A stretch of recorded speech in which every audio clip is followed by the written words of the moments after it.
ಟಿವಿ20 ಕನ್ನಡ ವಾಹಿನಿಗೆ ಸ್ವಾಗತ. ಮಹಾರಾಷ್ಟ್ರ ಚುನಾವಣೆಯಲ್ಲಿ ಇಲ್ಲಿನ ಸರ್ಕಾರ ಕರ್ನಾಟಕ ರಾಜ್ಯ ಸರ್ಕಾರದ ಗ್ಯಾರಂಟಿ ಯೋಜನೆ ಕಾಪಿ ಮಾಡಿದ್ದಾರೆ ಎಂದು ಕಾಂಗ್ರೆಸ್ ಶಾಸಕ ಲಕ್ಷ್ಮಣ್ ಸವದಿ ಹೇಳಿದ್ದಾರೆ. ಬುಧವಾರ ಸಂಜೆ ಬೆಳಗಾವಿಯಲ್ಲಿ ಮಾತನಾಡಿ, ಮಹಾರಾಷ್ಟ್ರದಲ್ಲಿ ಕಾಂಗ್ರೆಸ್ ಪರವಾದ ವಾತಾವರಣ ಇದೆ.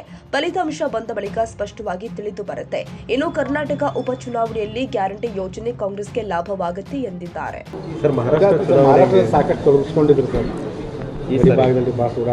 ಹೋಗಿದ್ದೀವಿ. ಮಹಾರಾಷ್ಟ್ರದಲ್ಲಿನೂ ಕೂಡ ಇನ್ನೂ ಪ್ರಚಾರ ಪ್ರಾರಂಭ ಇದೆ. ಇನ್ನೊಂದು 2 ದಿವಸದಲ್ಲಿ ಹೋಗಬೇಕಾಗಿರ್ತಕ್ಕಂಥ ಸಂದರ್ಭ ಇರೋದರಿಂದ ಆ ಭಾಗಕ್ಕೂ ಹೋಗಿ ಬರ್ತೀವಿ. ಗ್ಯಾರಂಟಿ ಯೋಜನೆ ಮಹಾರಾಷ್ಟ್ರದಲ್ಲಿ ವರ್ಕೌಟ್ ಆಗುತ್ತೆ ಸರ್.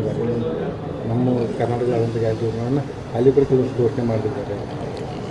ಅಲ್ಲಿ ಘೋಷಣೆನೂ ಆಗಿದೆ ಮತ್ತು ಈಗಿರ್ತಕ್ಕಂಥ ಸರ್ಕಾರದೂ ಕೆಲವೊಂದು ಯೋಜನೆಗಳನ್ನು ನಮ್ಮದು ಕಾಪಿ ಅವ್ರು ಮಾಡಿದ್ದಾರೆ. ನೋಡೋಣ ತೀರ್ಮಾನ ಏನು ಕೊಡ್ತಾರೆ. ಸರ್, ವಕ್ಫ್ ವಿಚಾರಕ್ಕೆ ನಿನ್ನೆ ಅಥಣಿಯಲ್ಲೂ ಕೂಡ ಸಾಕಷ್ಟು ಜನರು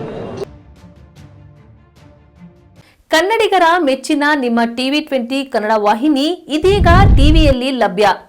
ಕರ್ನಾಟಕ ಮತ್ತು ದೇಶ ವಿದೇಶದ 360 ಡಿಗ್ರಿ ಸುದ್ದಿ ವಿವರವನ್ನ ಪಡೆಯುವುದಕ್ಕೆ ಟಿವಿ20 ವಾಹಿನಿಯನ್ನು ಲೈಕ್ ಮಾಡಿ, ವಿಡಿಯೋಗಳನ್ನು ಶೇರ್ ಮಾಡಿ, ಕಮೆಂಟ್ ಮಾಡಿ, ಸಬ್ಸ್ಕ್ರೈಬ್ ಮಾಡಿ.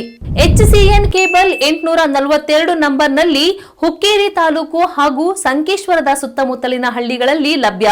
PCN ಕೇಬಲ್ 129 ನಂಬರ್ನಲ್ಲಿ ಹಾರುಗೆರೆ ಸುತ್ತಮುತ್ತಲಿನ ಹಳ್ಳಿಗಳಲ್ಲಿ ಲಭ್ಯ. ರಾಯಬಾಗ್ ಡಿಜಿಟಲ್ ಚಾನೆಲ್ ಕೇಬಲ್ 80ನೇ ನಂಬರ್ನಲ್ಲಿ ರಾಯಬಾಗ ತಾಲೂಕಿನ ಸುತ್ತಮುತ್ತಲಿನ ಹಳ್ಳಿಗಳಲ್ಲಿ ಲಭ್ಯ.